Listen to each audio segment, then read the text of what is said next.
Are we not grateful for this balanced direction regarding beards? Jehovah has dignified us. He allows each brother the freedom to choose whether or not he will wear a beard. Hey, it's okay, you're welcome. We're not as culty as you feared. Hey, it's okay, you're welcome. We're now gonna let you guys grow a beard. You're welcome, you're welcome.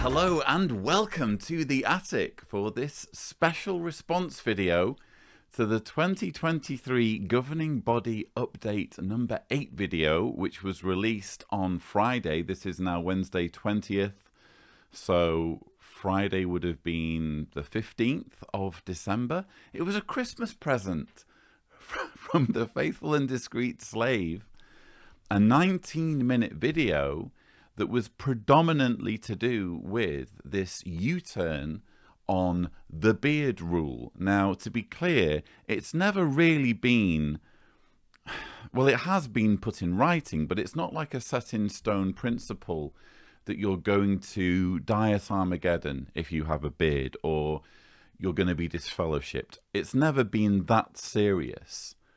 But it's always been a part of Jehovah's Witness culture that if you're a man and you choose to grow a beard, there will be limitations when it comes to how you get used within the organization.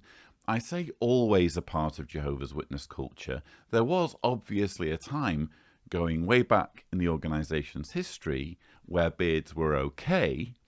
We'll come to that. We'll come to why it suddenly became the case that beards were frowned upon. But I guess I'm just anxious to get into this material because it is a smorgasbord of evidence that Jehovah's Witnesses are a culty controlling organization. It is on full display in this Governing Body Update video. So without further ado, let's roll the first clip. We all want to reflect well on the God we love and worship. How do we do that? By following Bible principles. For example, consider the principle recorded at 1 Timothy chapter 2, verses 9 and 10.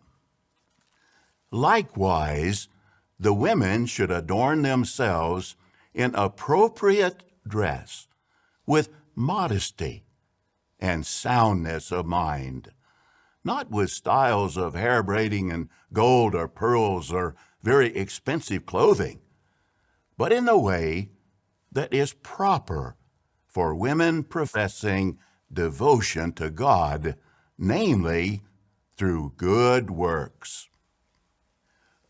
Although that counsel is directed to Christian women, the principle applies equally to men and women. So one way all of us can recommend ourselves as God's ministers is by making sure that our appearance is appropriate and modest, reflecting soundness of mind.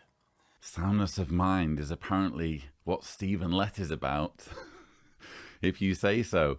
So I just found right from the get-go the use of this scripture to open the discussion very interesting and very telling. They went for 1 Timothy 2, verses 9 and 10 about appropriate dress. They couldn't produce a scripture about it being desirable for men to not have beards or preferable in any way, shape or form. Because, of course, there is no such scripture in the Bible. If anything, you can find scriptures that encourage the growing of beards. So the very fact that they had to introduce this announcement with a verse that has nothing at all to do with beards tells you everything about how unscriptural the beard rule was to begin with. And I also couldn't help but find it quite hypocritical for Stephen Letts to be talking about modesty and soundness of mind in the context of styles of hair braiding and gold or pearls or very expensive clothing. Anyone who's watched any amount of JW Broadcasting will know what I'm talking about here. I mean, this is a guy who has flashed some expensive jewelry on camera in past JW Broadcasting episodes. I couldn't pick up on a pinky ring. Is he wearing a pinky ring? I think the pinky ring is absent for this particular video, but he's been wearing one in the past. He's been flashing some bling in the past.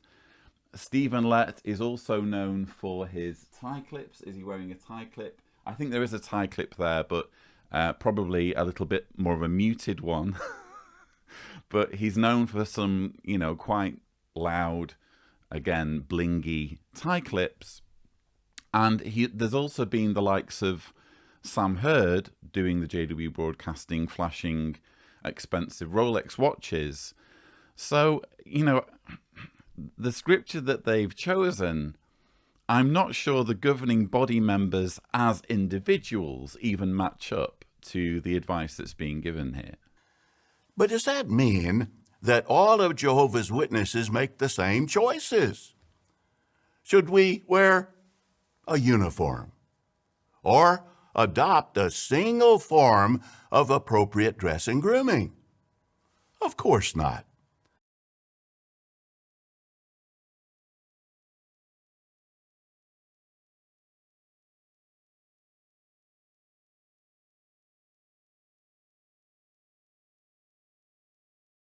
There are well over 8 million of Jehovah's Witnesses worldwide, and we have a wide range of cultures. Jehovah has drawn these millions of people, and he loves variety. Variety. That's what Jehovah loves. He loves a spectrum of different cultures and different people in his organization, almost like a rainbow, if you will. Speaking of which, maybe Jehovah doesn't quite like the LGBTQ plus representation in this variety.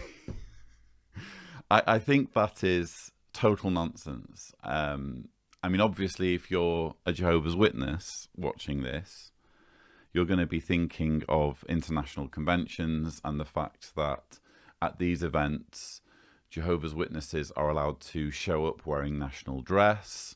So you can have all sorts of, you know, colourful combinations showcasing this specific element of a particular country's culture.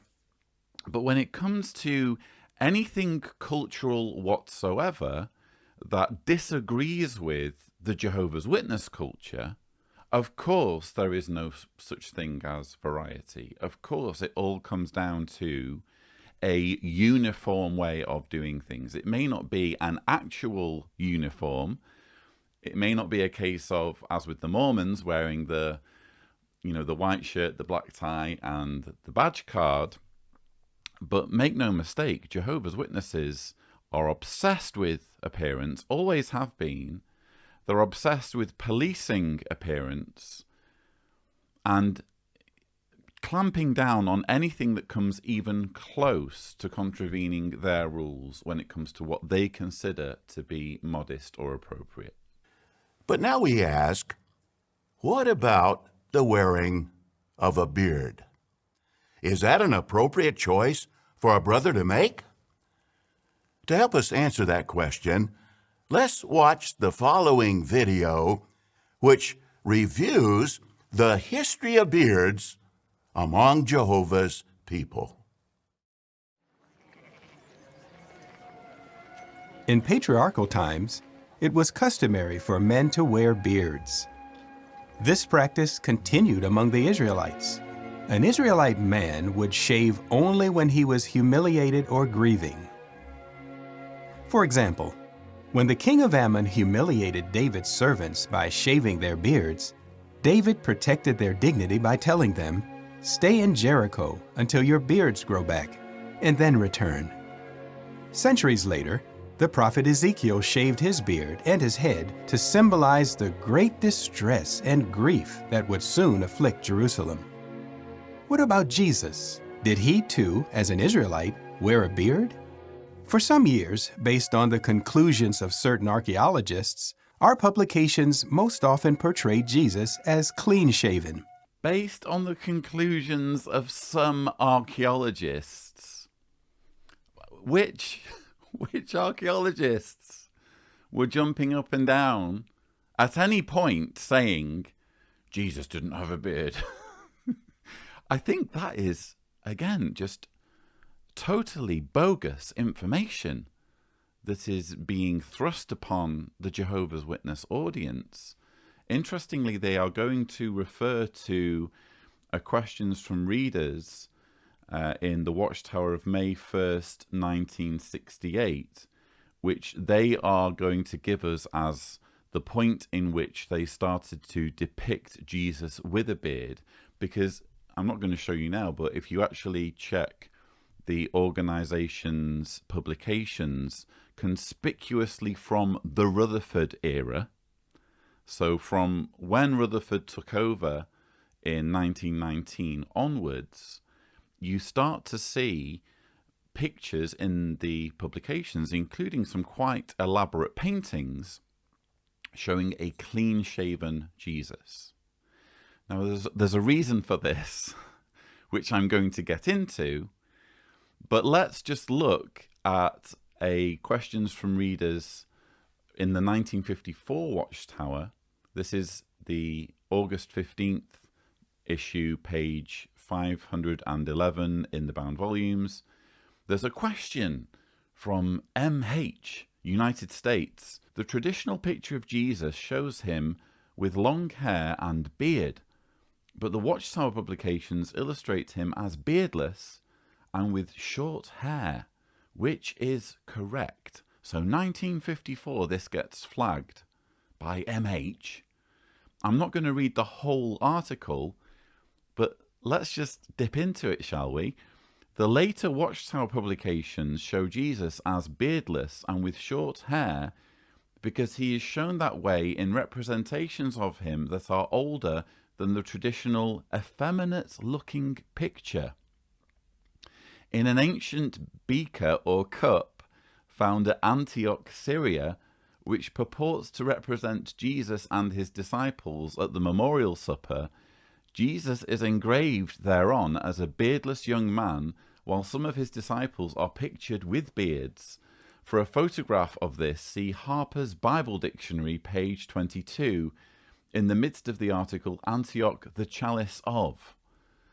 The scholarly book by Jack Finnegan, Light from the Ancient Past, tells of 2nd century Christian paintings found in the Catacomb of Priscilla in the room Capella Greca, and states, the painting of the resurrection of Lazarus is now almost effaced, but it is still possible to recognize that on one side is depicted a small building containing a mummy, and on the other, the sister of Lazarus standing with arms upraised.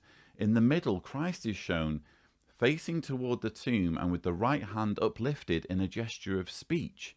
He is represented in the Roman type and is dressed in tunic and pallium, the left hand holding the garment. He is youthful and beardless, with short hair and large eyes. The picture is of great interest, since it is the oldest representation of Jesus that is preserved anywhere.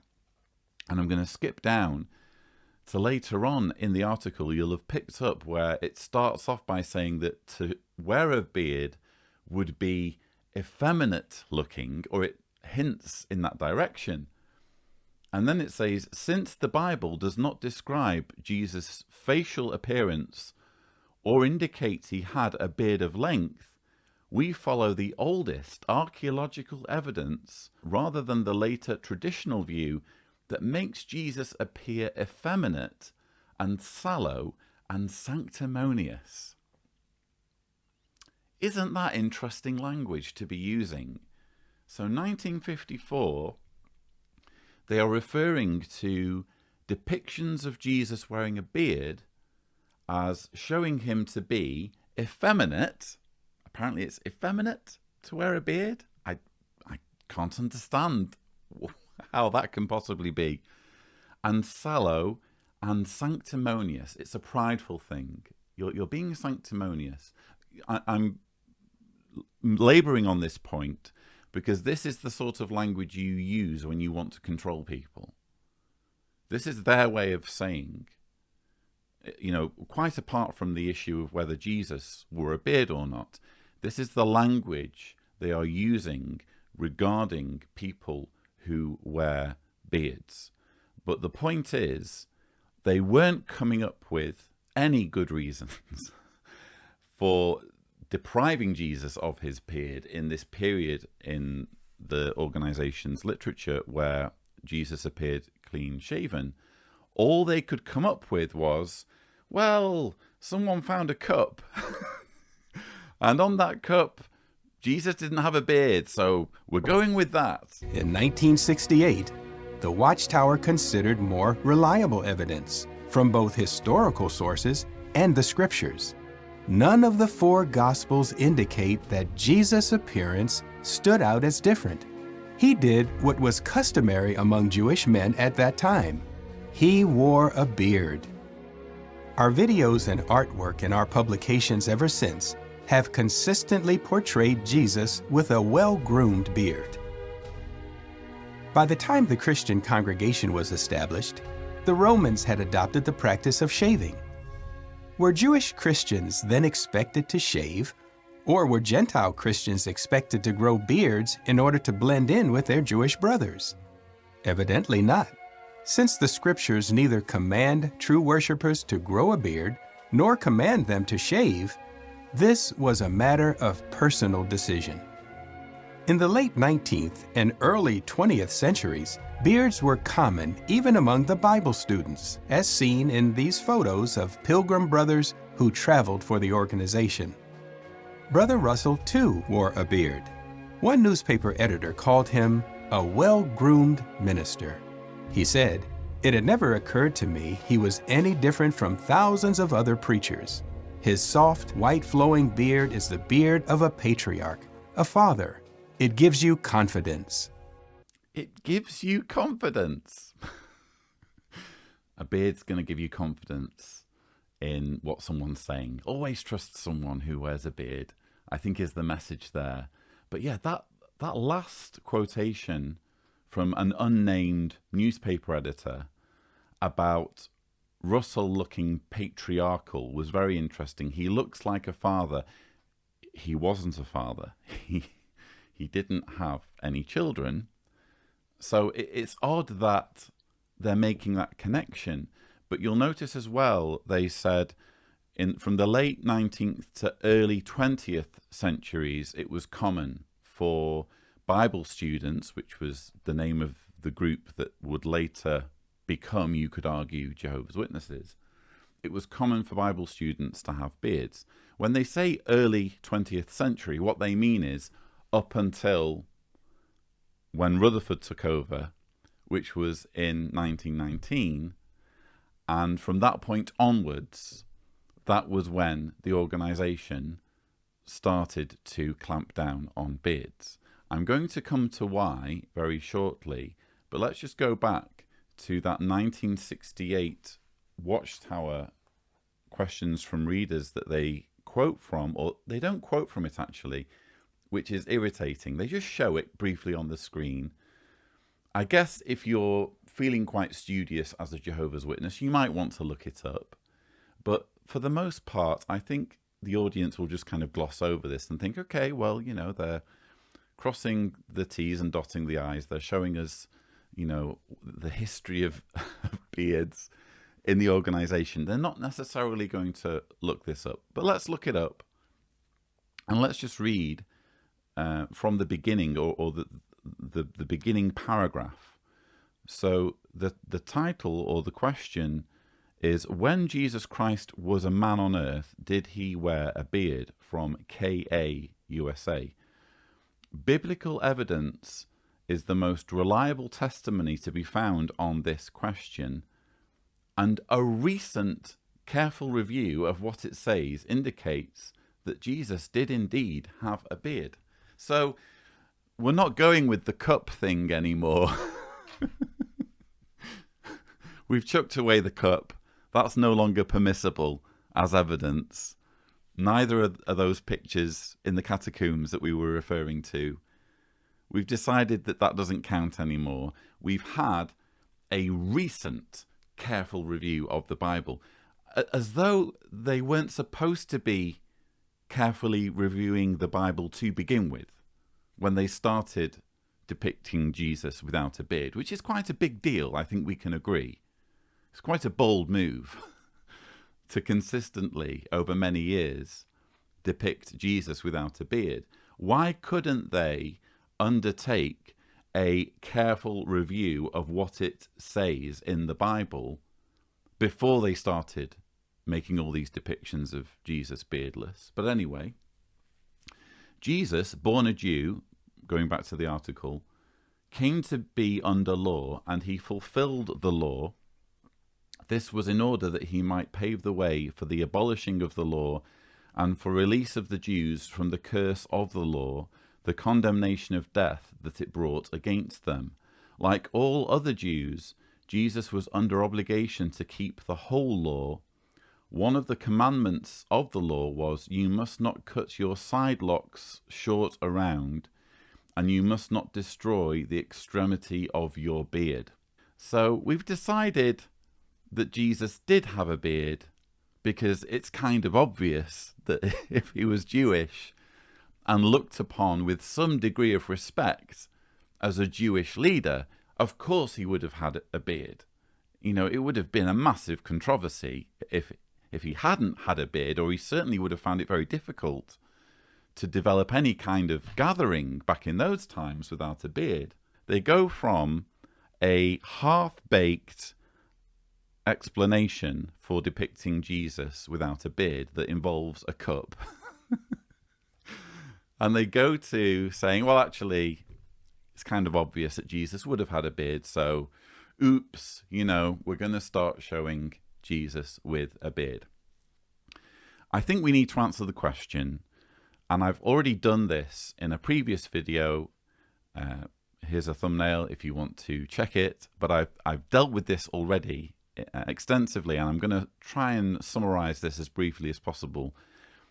We need to discuss the real reason, because the reasoning that you've just been given in this governing body update video is just a lie. It's just a total fabrication, a whitewashing of history.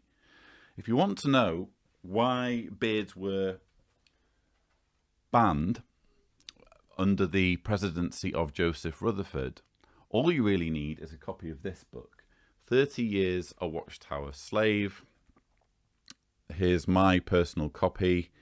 It's by William J. Schnell, who I think will have passed away quite some time ago, because this was published, let me see, it was first published in 1956. So this is quite an old book, albeit this is like a newly printed copy of it. Let's go to page 51. An amusing incident took place at the time of the judge's visit. William Schnell, I should mention, was at this time a Bethelite at the German branch of the Bible Students or Jehovah's Witnesses. The director of our German branch, as had many before him, had grown a large beard patterned after Charles T. Russell's beard.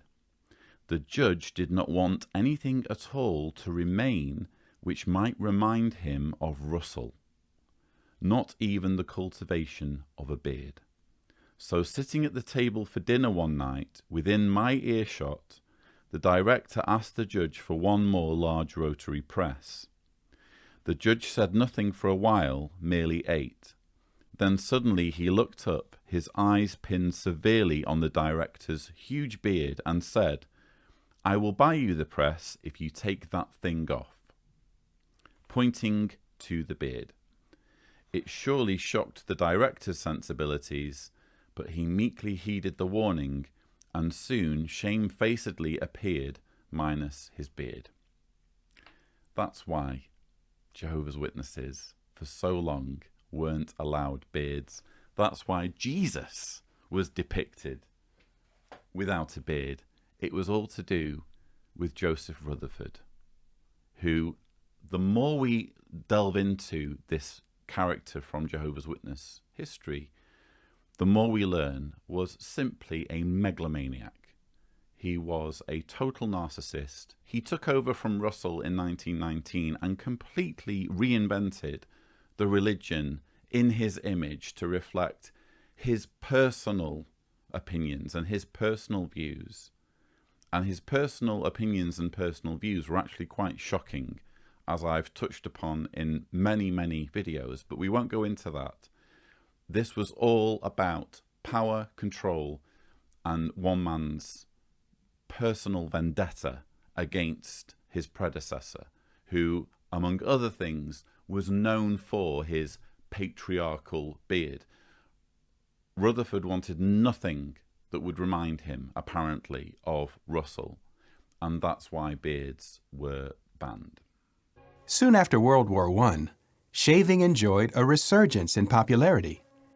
In 1919, when this photo of the Pilgrims was taken, most did not have a beard. Therefore, although our publication said little about the subject at the time, very few brothers grew beards. Starting in the 1960s, in many lands, beards became associated with those who were rebelling against established authority. Where that was the case, most men, both witnesses and non-witnesses, chose to shave. Because of the negative connotations associated with wearing a beard, most brothers who wore a beard did not serve as ministerial servants, elders, or in other appointed positions. With the passing of time, in some lands, beards became more common and were not associated with rebellion. In those places, some brothers with beards were appointed as ministerial servants and elders. In recent times, the wearing of a beard has become common in many more lands. So, how should we view a brother who chooses to grow a beard today? The video ended with an intriguing question. How should we view a brother who chooses to grow a beard today? The governing body has asked me to read the following announcement, which we will get to. But yes, that is an intriguing question. How should we view a brother, a Jehovah's Witness, who chooses to wear a beard today? It's intriguing not for the reasons he would suggest. It's intriguing because it gets straight to the heart of the matter in exposing just how controlling this organization is. For that even to be a question, a serious question, for which, you know, time needs to be allocated on the JW Broadcasting studio space. I mean, how should we view someone? What should be our opinion? How should we feel? What should our thoughts be on someone who chooses to wear a beard? That's the question that should be vexing us. As I explained, they have long been image obsessed with appearance. And they are now, it seems, waking up to this realization that it's not a good look to be policing the way people grow their facial hair. It's just obviously a culty thing to do, to say, you know what, you are less impressive as a human being, or your character must be somehow deficient because look at the way that you've allowed your hair follicles on your face to grow. It's just so obviously wrong. And yet here they are having to do this awkward, embarrassing U-turn. And so they have to do it by means of this question, which then prompts the announcement. But just think again, if you're watching this as one of Jehovah's Witnesses, think about the language that's used there. Negative connotations. Because of the negative connotations associated with wearing a beard, most brothers who wore a beard did not serve as ministerial servants, elders, or in other appointed positions. This was basically the reason that I grew up with when I was being raised as one of Jehovah's Witnesses, when I inevitably had the question, Mum and Dad, you know, what is it with the beards, you know? Why? You know, why is it that men apparently aren't allowed to have beards if they want to be used as elders and ministerial servants? And this was the answer I was given. Oh, it's basically to do with the hippie movement. It's basically to do with what happened during the 60s and 70s and the fact that if you wore a beard, it said something about you as a person. It said that you were a bit of a rebel. We don't want to be perceived as rebels. We don't like the negative connotations. And I should have thought about this more. I obviously didn't when I was a child. But what does it say about any religion that claims to be Bible-based if it is obsessed with or worried about negative connotations? Since when do negative connotations mean that you need to jump through hoops to stop people from doing something that's perfectly natural? Shouldn't it be not about negative connotations, not about public opinion, not about what's culturally acceptable or unacceptable? Shouldn't it be purely about what's in the Bible? A number of branch offices around the world have written to us indicating that there continue to be questions about whether or not it is proper for a brother in an appointed position to wear a beard.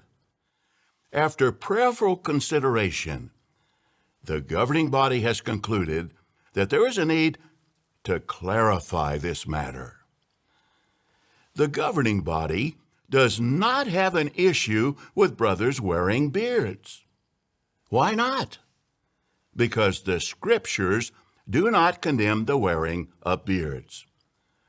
Furthermore, as time has passed, we have noted that in many lands, it is acceptable for men who hold responsible positions in business and government to wear beards. Thus, whether a brother wears a beard is a personal decision. A brother's qualifications to serve as an elder or ministerial servant are based on his spirituality, not on whether he chooses to wear a beard. This direction also applies to special full-time servants at Bethel and those in the field, including special pioneers, missionaries, and circuit overseers. In harmony with Romans 14:4, neither the elders nor any other Christian should feel compelled to judge a brother who chooses to wear a beard. We trust that these comments will help us to remain on guard against anything that might cause division among Jehovah's people. End of the announcement from the governing body. End of the announcement. I love that. It's not, we take this opportunity to send our warm and heartfelt love to all of you dear brothers. It's just end of announcement. We're dealing with this. Actually, we've dealt with it. We don't want anything to cause any division, which is really another way of saying we're just tired of dealing with this particular issue. We have enough fires to put out with the child abuse, with the shunning, with blood transfusions, you know, with higher education. We've got enough issues to deal with right now to be receiving letters asking us why on earth we're not going to let people wear beards. So here's our transmission, here's our decision. over and out. I love the terseness of it. It speaks to, for me, an organization in panic mode. They are realizing, I think due in part to the newer members coming in, they're realizing that some aspects of the toxic Jehovah's Witness brand are easily fixable, or more easily fixable than others. With blood transfusions, it's not like you can just do a U-turn without taking some accountability for all of the people who've died refusing blood. You know, there's a cost attached to a U-turn in that area of the teachings. But when it comes to something like beards, where the Bible is not just silent, but arguably very pro-beard, you know, what do they have to lose? You know, if anything, they gain by making the organization in this one area, at least, a little bit less controlling. But I guess the one problem that they do have, and it's blatantly obvious here, is that just by acknowledging the beard rule, just by acknowledging that they were restricting people over all of these decades and encouraging a culture in which men with beards were looked down upon, they are opening this Pandora's box for those who will really think about this, and I hope there will be many. They're opening up a number of questions about how man-made all of this is. Again, why isn't it enough to just go off what's in the Bible? Why have anything approaching a beard rule? Isn't that precisely what they criticize other religions for? Isn't that the sort of thing that they criticize, for example, the scribes and Pharisees of Jesus' day for doing? For creating rules that had no actual scriptural basis. I love the language earlier on in the announcement, after prayerful consideration. My question to the governing body would be, how has this not already had prayerful consideration? You know, the governing body or the leadership of Jehovah's Witnesses or whatever was apparently appointed in 1919, and it's taken you this long to give this particular subject prayerful consideration? Really? And I also find it fascinating when in the announcement it says, the governing body does not have an issue with someone wearing a beard, or words to that effect. They can't say God doesn't have an issue. They can't say the Bible doesn't have an issue. They can't say Jesus doesn't have an issue. They're just cutting right to the chase. It's not about God, Jesus, the Bible. It's not about any real divine authority. It's purely about them. It's purely about the power and control and opinions of the governing body members. This direction, however, may raise some questions. For example, here's one. Why is the governing body providing this direction at this time? Well, as recorded at 1 Corinthians 7:31, the Apostle Paul was inspired to write, "The scene of this world is changing." The study note in that verse shows that Paul may have been alluding to the way that scenes change swiftly in a theater, with actors passing quickly on and off the stage. In keeping with the principle of Paul's inspired statement, grooming styles have changed over the years. For example, more and more beards are worn by men in responsible positions who project a respectable appearance. Here's another question. How should we view a brother who decides to grow a beard? Well, we should apply Jesus' counsel found at John 7:24, stop judging by the outward appearance. As we saw in the video, grooming styles have changed over time. Not all of such changes are bad. To illustrate, none of us would likely choose to dress and groom ourselves as people did in Bible times, nor even as people did a century ago. In fact, most choose to follow the styles that are prevalent now, not those from decades past.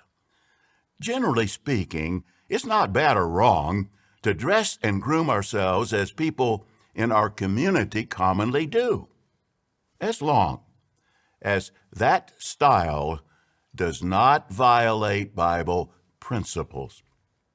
We always want to be sure that our appearance reflects cleanliness, modesty, and soundness of mind. What a U-turn this is proving to be. Again, so many issues here, and I really hope that this will get the cogs whirring among Jehovah's Witnesses who watch this.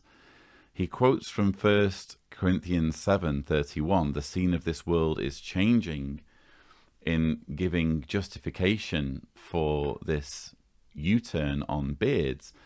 I mean, aren't you a little bit behind the curve on this? I mean, if we're referencing the hippie movement of the 60s and 70s, I mean, it's now at the end of 2023, entering 2024, and you're only now acknowledging that beards aren't necessarily associated with rebellion and with free love and with smoking weed. You're only just acknowledging that now. Not in the 1980s, not in the 1990s. You have to wait this long to figure this out. What does this say about this being God's organization that's, really got their finger on the button? And the other verse that is quoted is also very telling. Stop judging by the outward appearance, John 7:24. Well, hey, you're the ones quoting this verse in relation to your own rule and your own culture of doing things.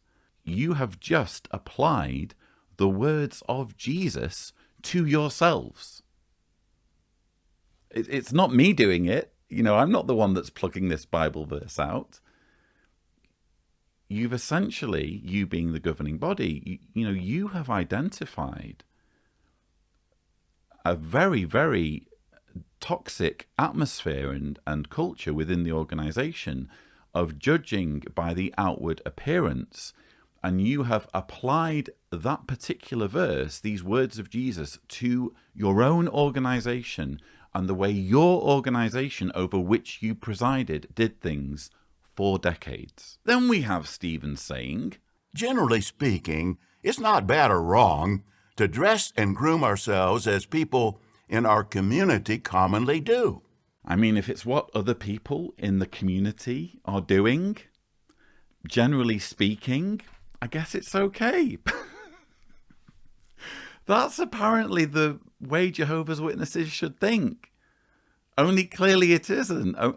Clearly, the worldly way of doing things is wrong from almost every angle. And you shouldn't just copy what other people in your community are doing, generally speaking. This is not the religion I grew up in. I'm sorry. How can you say this while at the same time clamping down on tight pants? I mean, I know Tony's no longer with us as a governing body member, but come on, that wasn't so long ago. That whole tight pants thing, where you weren't allowed to go preaching if your pants were too tight. We also had ripped jeans denounced in the last convention. And yet, generally speaking, if it's what your local community are doing, it's okay. I mean, don't get me wrong. I wish this were genuine. I wish this were really what life as a Jehovah's Witness were like.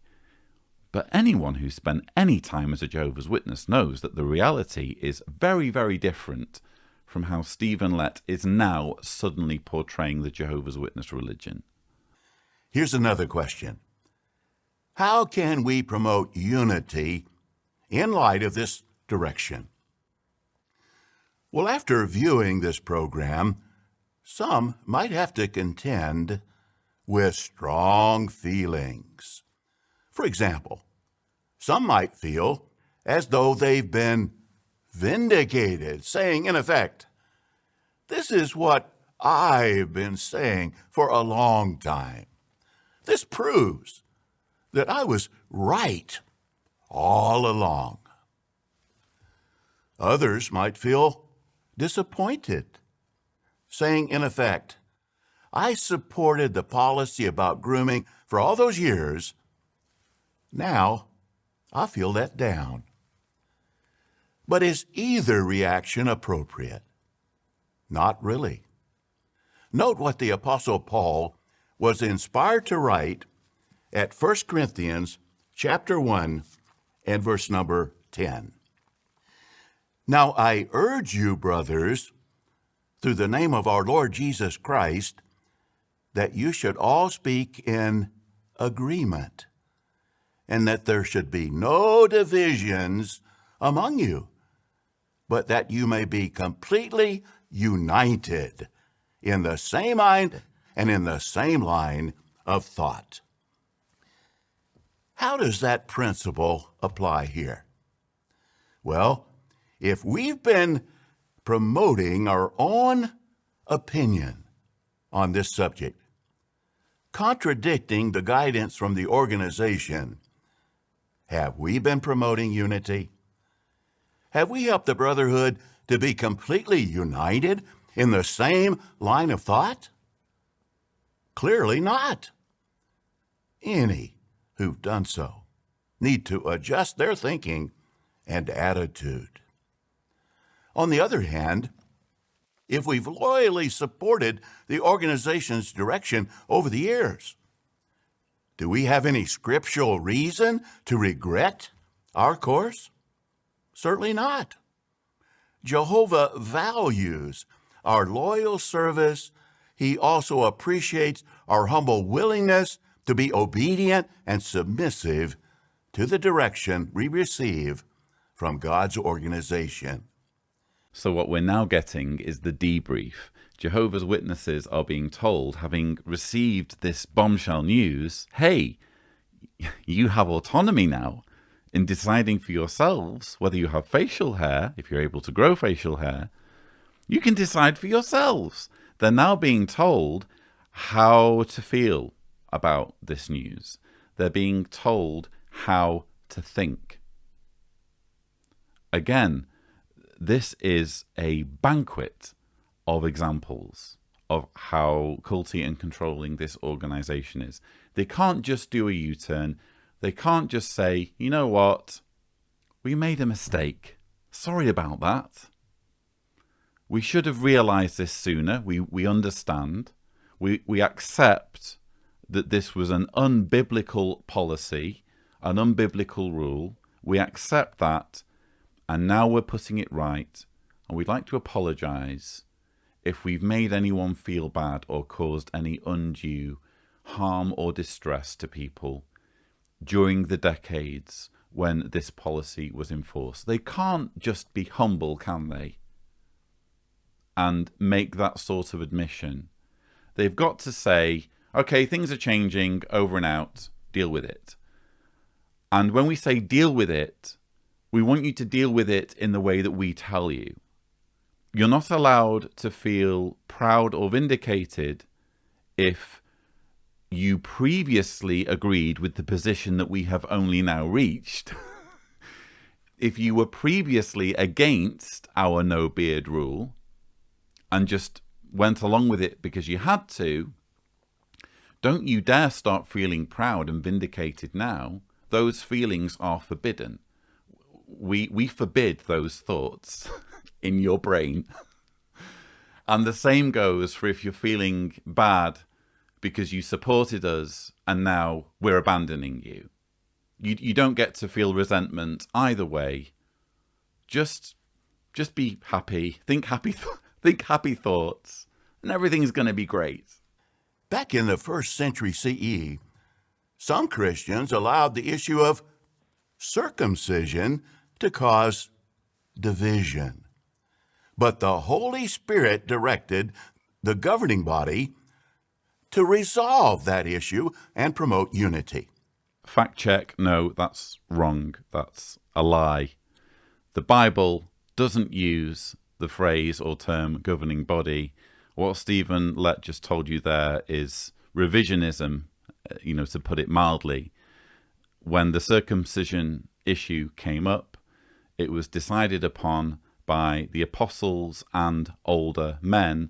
The older men included a variety of individuals who didn't, as far as we know, repeatedly meet to form a governing body. So what Stephen Lett's just said here in trying to cover the organization's backside isn't accurate.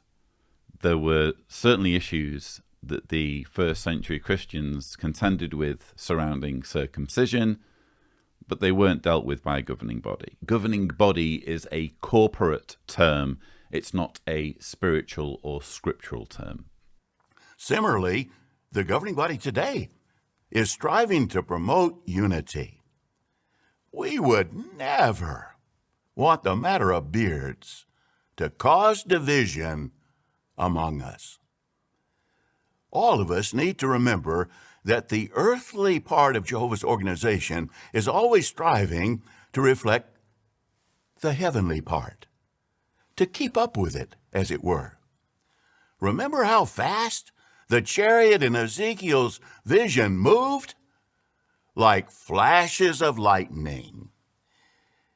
Any who seek to run ahead of that chariot, trying to force change prematurely, or who lag behind, hesitating to support changes that have come from the faithful slave, are not keeping pace with Jehovah's organization.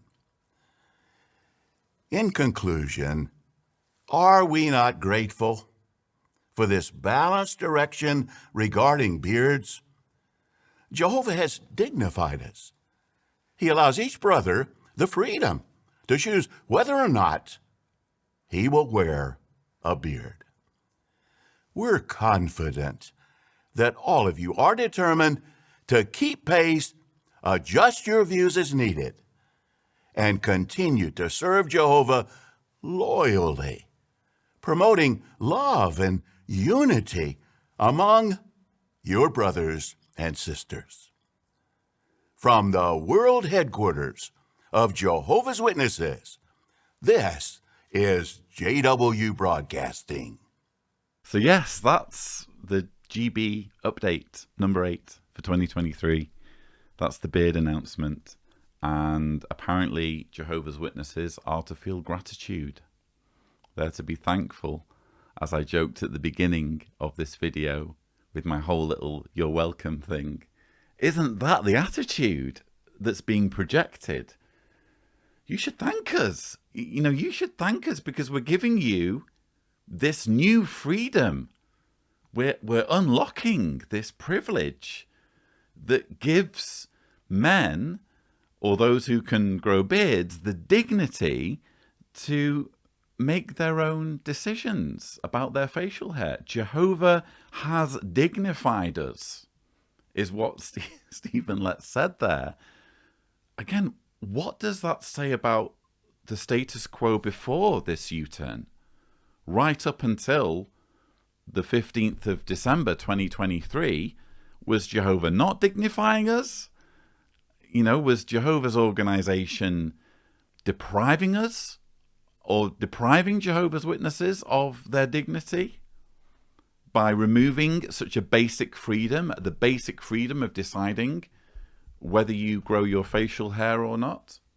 I think that's a question that's worth drilling down on, but it's all just glossed over. It's just a case of, hey, we've made this decision, announcement over, let's all be happy, no negative thoughts. You should all be grateful. We've given you this freedom. You can thank us later. and now we're going to give you some of your dignity back. We've decided in our graciousness as the faithful and discreet slave that Jehovah's Celestial Organization, which moves at lightning speed, has moved in this particular direction on the topic of beards. It's gone at this beard-related tangent. So we've followed it at lightning speed. And you need to follow us too, or you're not keeping pace with Jehovah's Organization. It's your fault. If you have any negative thoughts, if you don't thank us for this, if you're not feeling gratitude in your heart at what we've done for you here, then the problem is with you. The problem is that you're simply not keeping pace with Jehovah's Organization. Again, what more do you need to prove how cult-like Jehovah's Witnesses are as an organization? I continue to be grateful. And for the record, as I've already announced on this channel, I'm not doing long-form rebuttals anymore. This is about as long, what I'm doing today as I can muster. I did just feel, though, that this was a special opportunity to highlight, again, how controlling the organization is. And so I've jumped on it as quickly as I can, not as quickly as some of you would have liked. I realize that, but I'm doing things at my own pace now. And I did feel that this was an important topic to discuss. Jehovah's Witnesses watching this, ask yourselves the question, does this really speak to a divinely directed organization? 1 minute, they're depicting Jesus without a beard because of a cup, when really it was to do with Rutherford. The next thing, the beard is back because they're acknowledging that the Bible doesn't describe Jesus as being clean-shaven. And now they're coming up with this U-turn, and not only are they acknowledging that the organization was obsessed with appearance or overly obsessed with appearance, they're also expecting you to feel a certain way about it. They're also telling you what you should think, how you should feel, what your thoughts should be, and how grateful you should be. So I hope that this video has given you some food for thought, but that's all I have for you. Don't forget to subscribe to the Lloyd Evans channel for more such videos, and as always, thank you for watching.